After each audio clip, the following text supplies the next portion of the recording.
Right, welcome back. Thank you for joining us again. And if you joined us for the first time, welcome. My name is Jaco. Behind the camera, as always, is the Maya. Today I'm making a tragus earring for a customer who asked me specifically to make her one because she couldn't find one in platinum and diamonds. It also had a very special memory attached to it. So of course I'm going to jump in and do this. The thing that's difficult with these are they're much smaller scale. I really had to balance the scale versus the practicality of the earring, which made it quite interesting. And if you want to see how I went about making it, stay tuned and I'll show you exactly how it's done.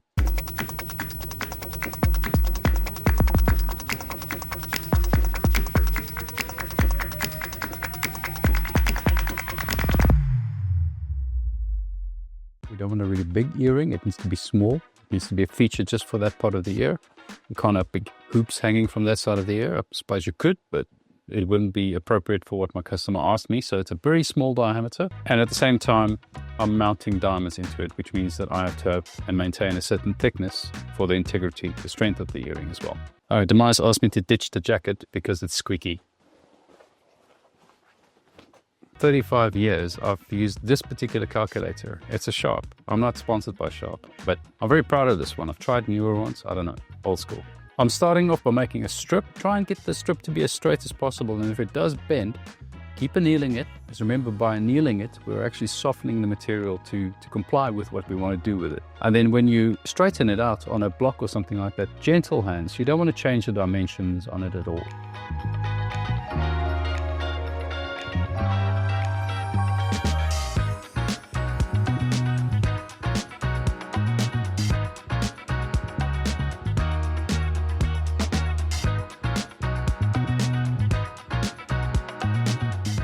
I'm starting with a flat and a round profile plier, and I'm starting to just gently bend it. Again, watch your strength on that. You don't want to be marring metal or making marks on the metal. Negotiate the metal into its basic round shape. And then from there onwards, I'm moving to a swage block.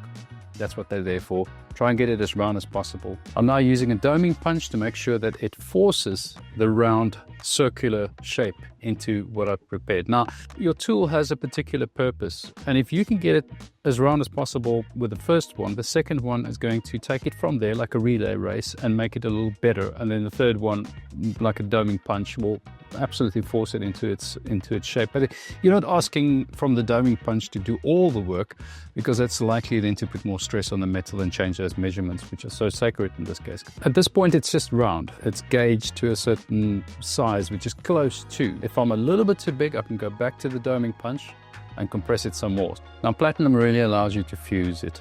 Fusing means that we're bringing two parts together, and I'm basically using platinum, and not solder, but platinum, to melt the platinum together. In this case, you might notice that it's slightly open like that before I'm putting it in. Usually I wouldn't do that when I'm making jewelry in general, but I'm going to be cutting all of this away. I just need it to be closed. Also keep in mind that if I've got a final destination of 1.8 millimeters, I might be working on 2 millimeters or 2.1 millimeters right here, so that I can consider, once I've worked it down, every single hammer part that I've done, I can just do a little bit of filing or cleaning up on the sides to get to exactly where it is that I want it to be.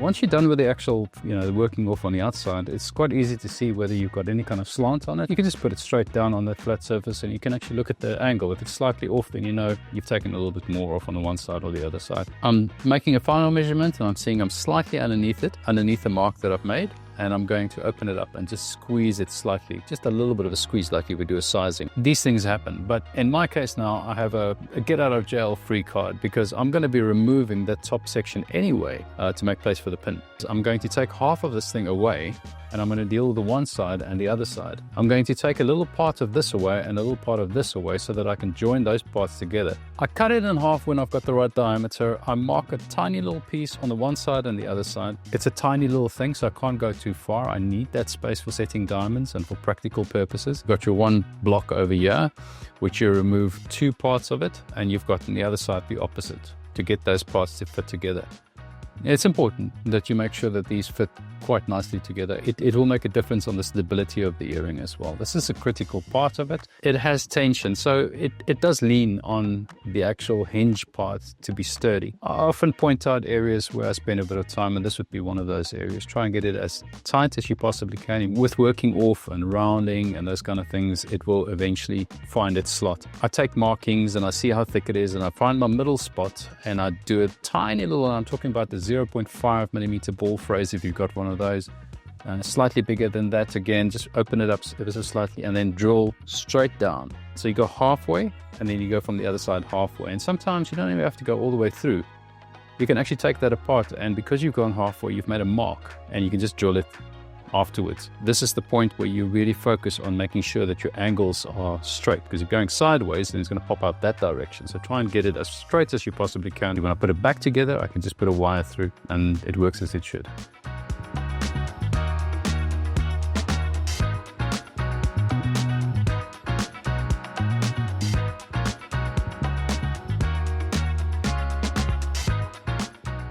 I'm looking at the gap now. I'm measuring that gap, and I'm taking a little bit from this side and a little bit from that side. I always want my hinge to be at the bottom. So I'm taking either side away exactly the same amount, and until I get the size that I'm looking for where the pin's got to lie. That size is quite important, and it's also different for everybody because everybody's got a different kind of anatomy. I'm basically grooving out a part, because when it comes back together and it has a pin sticking out this direction, I need that pin to have a groove to lock, but it's not on the end. It sort of climbs past that point, moves in, and then it clicks, which means I need to create some sort of a groove. I'm using a setting burr to create a groove, and then I'm sort of refining it with parallel phrases so that I have a neat little cavity on the, call it the female side of the earring, where it clicks in and it moves into, and then I can start focusing on the pin itself.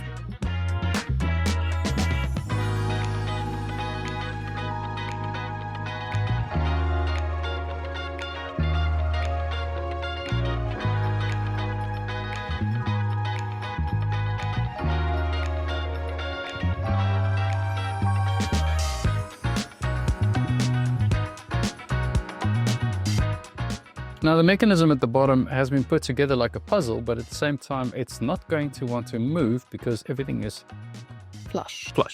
So I'm rounding the edges on the inside slightly inwards, on the other side as well, so that it accommodates the movement. Now I'm hammering it flat. I'm hammering the wire flat. Did you use a ball phrase to make a slight taper? Yeah. What you want to do is countersink the two holes, slight countersinking. So the thinking behind that is you don't have to go deep. You want to be able to hammer that wire so the wire swells in that area and fills that space, which means it can't go this way or that direction.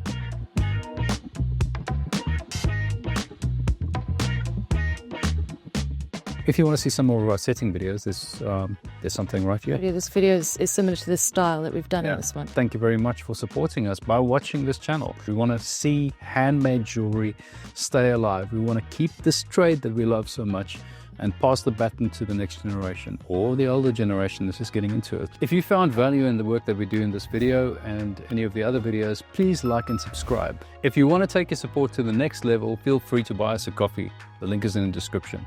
It goes straight back into the channel so that we can make more videos like this for you. In any case, until our next video, thank you very much for joining us. From Demai and myself, have a good one. Cheers, bye.